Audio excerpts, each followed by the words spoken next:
Hi friends, எல்லாருக்கும் வணக்கம். கார்த்திகை மாதம் வந்தாச்சுல்ல, இனிமேல் ஃபங்க்ஷன் தான். அதே மாதிரி நமக்கு வந்து பார்த்திங்கன்னா ஃபங்க்ஷன்னாலே இந்த சாரீ ப்ளவுஸு இந்த மாதிரி விஷயங்கள் நமக்கு வந்து ரொம்ப ரொம்ப ஒரு டென்ஷனான விஷயம். இந்த சாரீ வந்து நான் தீபாவளி அப்போவே நான் பர்ச்சேஸ் பண்ண சாரீ. இதை வந்து நான் தீபாவளி ஷாப்பிங் அப்போ நான் காமிச்சிருப்பேன், இதை பார்த்துருப்பீங்க. ஆனால் இதனுடைய ப்ளவுஸ் வந்து பார்த்திங்கன்னா எனக்கு வந்து செட் ஆகலை. அது காரணம் வந்து பார்த்திங்கன்னா டைம் பத்தலை. இதோட சாரியோட ப்ளவுஸ் வந்து நான் ஸ்டிச் பண்ண கொடுக்கும்போது இந்த ப்ளவுஸ் வந்து அது கரெக்டாக வந்து உட்காரல. ஊசி வந்து அந்த துணியை வந்து கிழிக்குது அப்படின்னு சொல்லி சொன்னாங்க. சரி, ஓகே, வேறு கடையிலையும் என்னால் மாற்ற முடியாது, அந்த நேரத்தில் டைம் இருக்காது அப்படின்னு சொல்லிட்டு அவங்கக்கிட்ட அந்த நெட் கிளாத்தில் எடுத்து தைக்க சொல்லியிருந்தேன். அதனால் அந்த நெட்டு துணியை எடுத்து அந்த லைனிங் கொடுத்து இந்த சாரிக்கு மேட்சாக எடுத்திருந்தாங்க, தைச்சு கொடுத்துருந்தாங்க.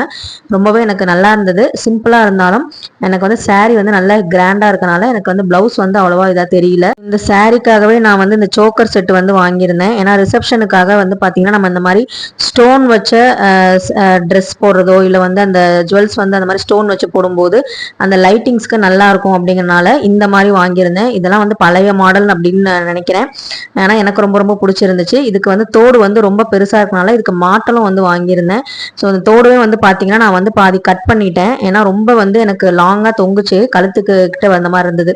இது கூடவே நெத்தி சுட்டியும் வந்து ஆட் பண்ணியிருந்தாங்க. ஸோ ரொம்பவே நல்லா இருந்தது.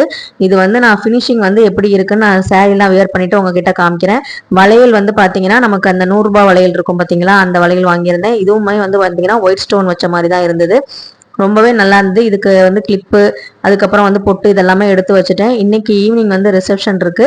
ஸோ என்னோட சாரீ வந்து எப்படி இருக்கு, என்னோட ஜுவல் செட் இதெல்லாம் மேட்ச் ஆகிருக்கா அப்படிங்கிறது சொல்லுங்க. அதே மாதிரி நெத்திச்சுட்டி வந்து நான் வைப்பனா என்னன்னு தெரியல. ஏன்னா ரொம்ப கிராண்டா இருந்தா நெத்திச்சுட்டி வந்து நான் அவாய்ட் பண்ணலாம் அப்படின்னு சொல்லிட்டு இருக்கேன். இந்த வீடியோ பிடிச்சிருந்தா கண்டிப்பா லைக் பண்ணுங்க.